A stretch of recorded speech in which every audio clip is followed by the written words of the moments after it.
Okay, welcome to Power Pivots, the podcast where we explore the stories behind the fundamental career shifts and changes that have made all the difference.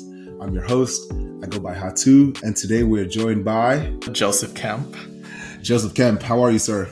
I'm good. How are you? Glad to be I'm here. I'm very glad to have you. I'm very glad to have you. Thank you so much for making time. So, if you have seen the show before, heard it, you know we go straight into the PowerPoints. So, PowerPoints are 3 words or phrases that encapsulate who you are, tell us more about your sense of being. So, that being said, Joseph, what would you say your 3 PowerPoints are?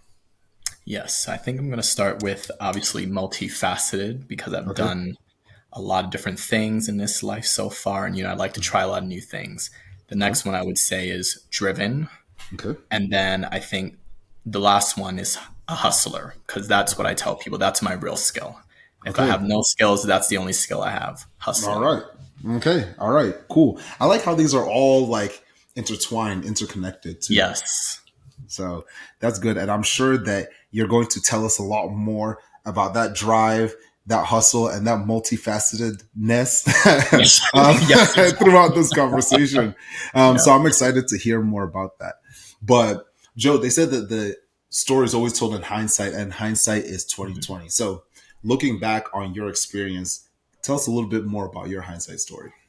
Yeah, so I think, I would say it goes back to kind of grad school where I got the ambition and real confidence to actually go for things that I really wanted. And, obviously going to grad school already, I was going for something I really wanted. But I think for me, I've always kind of taken sort of the beaten path or a path that's of least resistance. And I Mm-hmm. think that going to Ross gave Mm-hmm. me the confidence to start my first business, which is my consultancy and things like that. And then even still, then I chose to be a lawyer because I also went to the law school at Michigan as well. And I think for me, what I really wanted to be was an entrepreneur kind of full time. So I Okay. think in hindsight, I had good experience at the law firm. I had good experiences school and law and, these different careers. But I Mm-hmm. think for me, looking back now, I would have done more Okay. back then, right? And that's really the key phrase is just going for it. And I would have done that in school because I still think there was still an element of fear in some ways. And that's how I've been able to do it now, like post my legal career, post grad school, and kind of just now having the time to do what I really want to do, if that all makes sense. That makes sense. That makes a lot of sense. Okay. So you started in the law school, correct? Yes, yes. Okay. Yeah. So, Right. So you started in the law school. Obviously, there's a lot of yes. structure for legal Hmm. careers, and it's pretty Yep. like preset what that looks like. But then you decided to do a dual degree with the business school, and it kind of like Yep. opened or broadened your horizon, Yeah. right? Okay. Hmm. So talk to me more about that tussle with, all right, well, I already know that I'm getting this professional degree in law, and I know what the path is set up to look like, but I want to make sure that I'm making use of that law degree, right? So you did practice after you took the bar and you Yes. practiced. Hmm. Got it. But what was your experience doing that? And I guess how did you decide that you needed to pull the plug there? Yeah. I would say for me, I did choose a career in law working with startups and entrepreneurs and venture capital firms. However, I still felt far removed from the work, I would say. And Okay. that kind of was something that wasn't really fun for me because, I'm getting all this good knowledge. I was able to kind of work within the ecosystem, but I was still a little bit too far removed. So I Yeah. think for me, kind of getting this time where I could do what I want to do, I said, I'm just going to go for it because this is the time to do it. You don't have many opportunities like this in your career. Hmm. So I said, you know what, I'm going to commit kind of full time to all of my businesses. I run 3 businesses, but Okay. the main one right now I'm running is Games That Matter. Okay. And there's been a lot of success and different things like that with it so far. And I'm very happy because that's sort of the validation of taking Yeah. that risk. I had the money Right. to do what I can. I said, let's see where it goes because I won't Yeah. get this kind of time back, in my opinion. Yeah. And I think there are a few things that you said there that are super important when people Hmm. want to change and pivot careers. Number one, you really have to listen to yourself, right? A Hmm. lot of times we're like, oh, yeah, this is a gut feeling, but it's gut feelings and instinct are intertwined, right? And it's based off of experience and kind of just knowing what's right. So, Exactly. it was good that you were able to do that. Number two, a key aspect that comes in there as well is money, right? We always Oh talk about yeah. this on this show, right? Being able to Absolutely. be financially stable enough where you can Hmm. actually make that decision, right? We make the money to be able to buy our time back and use it however we choose. Exactly. So you had set yourself up in a way that financially you were able to take that risk. And that was able to be extremely helpful in being able to pursue a career more that you want. And then Exactly. lastly, timing, right? It's Yep. knowing when to pull the plug. And I want to kind of dig in more on that because obviously you said that you're working with startups and it's like Hmm. it can almost be hard being in a career where you're close to what you want to be Yes. in or the arena you want to be in, but you have to like sit on the sideline, right? I Exactly kind of that. watch it. Yeah.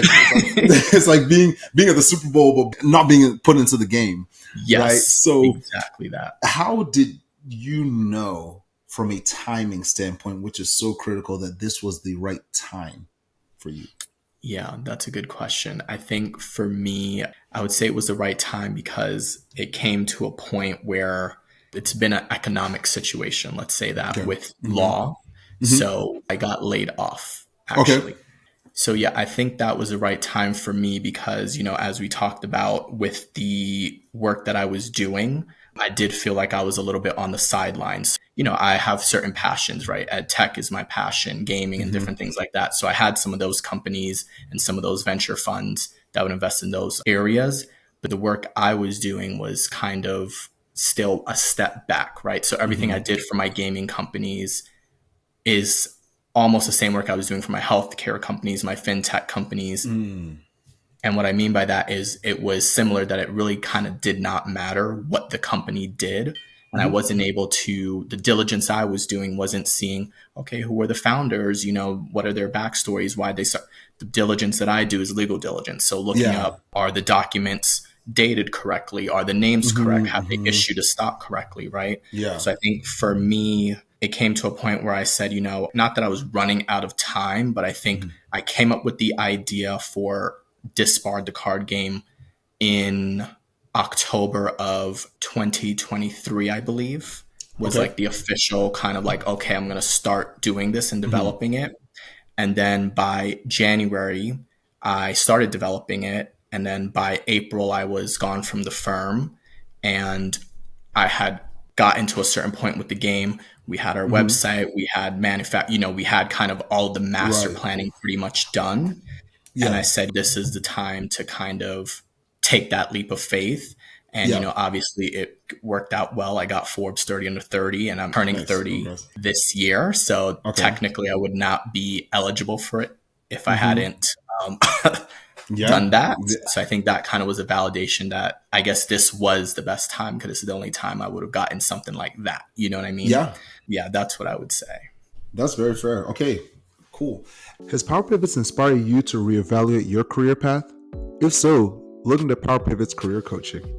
Whether you're interested in career discovery, job description dissection, or interview prep, I take a tailored approach to helping you understand your ultimate career goals and get closer to them. Interested?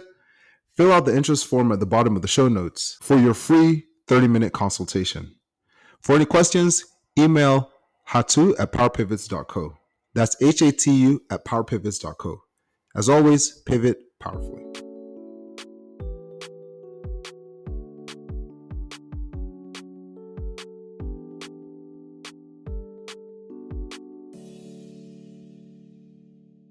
I think that, again, to highlight or underscore something that you said there, you knew you wanted to be an entrepreneur. You got this entrepreneurial itch while you were in school, but Hmm. kind of went down said path in law. Yep. And while you were doing it, you were still moonlighting, right? You had the idea for Disbarred, which we're going to talk more about that for sure. You had the idea Yep. for Disbarred, the card game, and started putting the wheels in motion to do that. And I think that sometimes people think that to be an entrepreneur, you have to just jump in full speed ahead and just go. And that's not the case, right? I think it does make sense and it is practical a lot of times to have one foot in and 1 foot out, quote unquote, as you're pivoting right in that Yeah, direction. So being able to say like, hey, I have a stable career, income is coming in, but this is something that I want to do. Let me take money from over here and put into this. Then by the time that you're ready, then it's not something that's half baked, right? You've already been putting in the exactly. preparation and leveraging Mhm. some of that other stuff. Now, I think that's also interesting that you said there that you already had from your career other aspects that were playing in, like some familiarity with some things. So I want you to talk me through some of the resources that you were able Mhm. to use to be able to start game publishing. Yeah, for sure. So I think, precedent is always key. When I was deciding to do this, the first thing is looking up what other game manufacturers and publishers do. So Mm-hmm. that's how I found our manufacturer who Okay. does Cards Against Humanities, boxes and things like that. Mm-hmm. I think prior to graduating, when I was in school, I think what was super helpful was the programs at Michigan, like ZLI, the Mm-hmm. Zellery Institute. And then, I did another degree at Penn at the same time. And Mm-hmm. Venture Lab was super helpful for me in just getting different connections and experience. So I think it Okay. starts from grad school. And then Mm-hmm. I think post grad school, it was really operating from Precedent and talking to a couple folks in the industry. So I met a couple game designers that do some different things and kind of just reading on blogs. Like Reddit Mm-hmm. is great for things like this, just to figure out what to do. And then because, I mentioned I also run two other businesses, we have the resources with Fiverr and Upwork and different things like that. So I had designers and things like that I could Mm-hmm. tap into. So that's what I would say. Awesome. Awesome. And Yeah. from a resource standpoint, obviously you talked a lot there about making sure that you're doing your research. You see a lot of Yes. that hustle to start to come in of like Yes. just Yes. getting creative of how to get connections in the industry that you probably didn't have connections in and be able to understand more about what had been done. I think one thing that's super important there with what you said is sometimes when people are entrepreneurs, they feel like they have to like reinvent the wheel, right? Or Yeah. they have to start everything from scratch. But you're like, hey, if this has been done, if there's a template that I Yep. can use, if there's a foundation to be able to get to where I want to, then I'm going to use that. And I'm not going to just say like, okay, well, I have to do everything and by myself and figure it out. You talk to people, get their take, you see what others have done that are Yep. similar to what you're looking to do, and then just be able to kind of go forward with that. Yeah, exactly. And I would say that's something I learned from law because all of the Yeah. contracts and things that we do, we operate from precedent. So, Mm-hmm. Mm-hmm. like you said, Exactly. don't reinvent a wheel when we don't need to. Yeah, yeah. And that's another interesting part too, right? Again, we've Yeah. said this before, but you're utilizing the resources of things that you've done before, the resource being your experience too, Yeah, right? that's true. So, your approach as someone who is a lawyer, like you said, we operate from precedent is much different, right? And your experience, I'm sure that experience shaped the way that you approached starting Games That Matter and actually probably currently right now how you run it. Yeah, definitely. I learned how to do all the legal work to start a business. So, Yeah, so exactly. I do that for Exactly. myself now. Yeah. Exactly. Well, we've talked about it so much. Why don't you Yeah. tell the people about Games That Matter, about Disbarred? Who is it for? What is the game like? Like, talk to folks if they're looking to play a new game or get into something interesting Yes, here. for sure, for sure. So, Games That Matter, I'll tell you, is a game publishing company that me and my co-founder started to essentially equip the public with essential knowledge while also giving back to students in need, right? And Okay. our first title is Disbarred the card game, and basically you get to learn high-level law, things that people should know, like who can I sue for what and why, if something Mm. happens, criminal law, torts, real estate, all those kind of things, just high level things that you should know how to write a valid will, right? Hmm. Things like that, but in a fun way, because obviously studying law sounds really boring.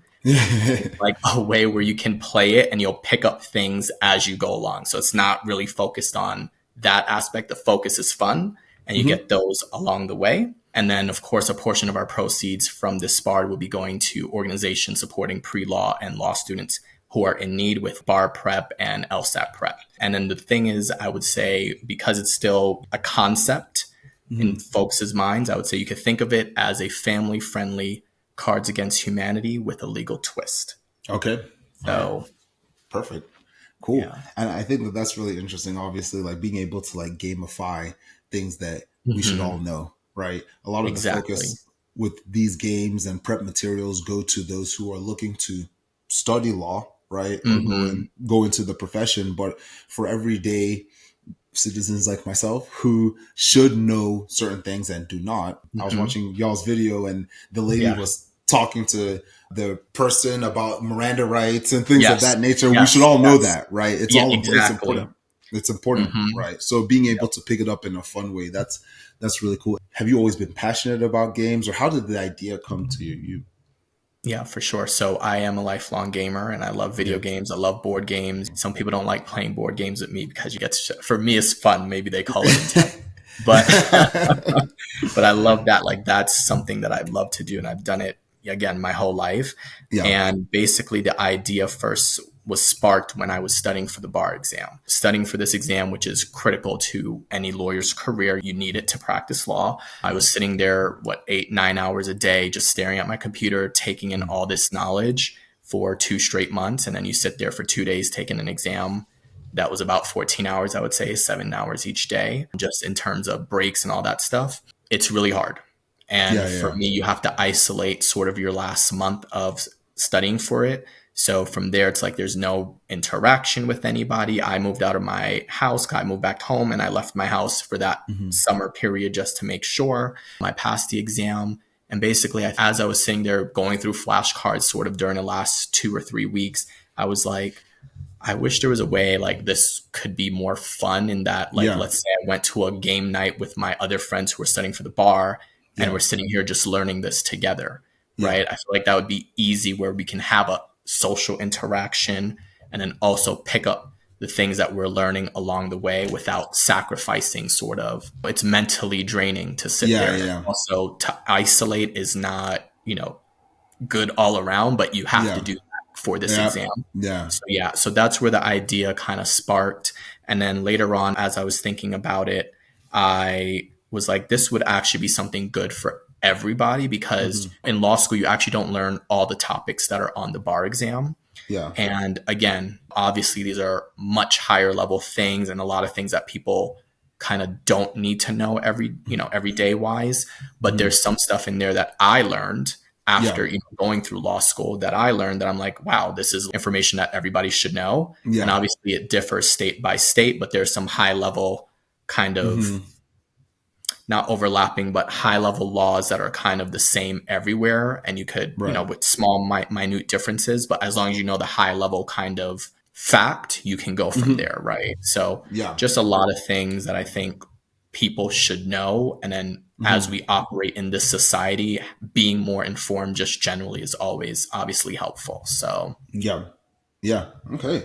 Awesome. I think that one thing that's really cool there is, and I paint this as a broader stroke, but regardless of whether or not you like or enjoy your career experience, there's opportunity that's in it. Right. And I think exactly. like viewing it Hmm. from that lens can create even more opportunity and really unlock potential that you probably didn't even realize was there. You were saying studying for the bar, it sucks. Studying Hmm. for the LSAT, it sucks. Yes. But like being able to be innovative and think like, oh man, I wish there was another way for this to be able to happen. You're creating Exactly. opportunity from that, right? And Yeah. making the most out of the experience that you have instead of just sitting there and it's like, oh man, this sucks. Like, man, this sucks. I wish there was another way. It's like, wait, there could be another way. And doing that, right? So Yeah. very cool. Exactly. Thank you. Very Thank cool. you. Very cool. I mean, I don't know how much you can tell me, right? Yeah. But are you guys looking to branch into different areas of information sharing, gamifying different industries for folks as well? Absolutely. Very good. Absolutely. Very We're good. still we're almost done with Disbarred. So Oh, once yeah. that's out and we see kind of the reaction and traction, we definitely have two ideas right off the top, and Mhm. that's medicine and also business. So Okay. and I could share the names that we have right now if you want to hear them. Oh, yeah. So Please tell me. We love to get the new yes, I information get to see. first. So Yes, yes. please. So the business one will be called Ponzi scheme, obviously, and then the Mm-hmm. medical one will be medical malpractice. So Okay. again, kind of teaching people high level things in both categories, and then our philanthropic portion of that will be giving back to students seeking to go to med school, and then, probably students seeking to go to business school or like business school undergrad, something like that. But we're still, fine tuning those details.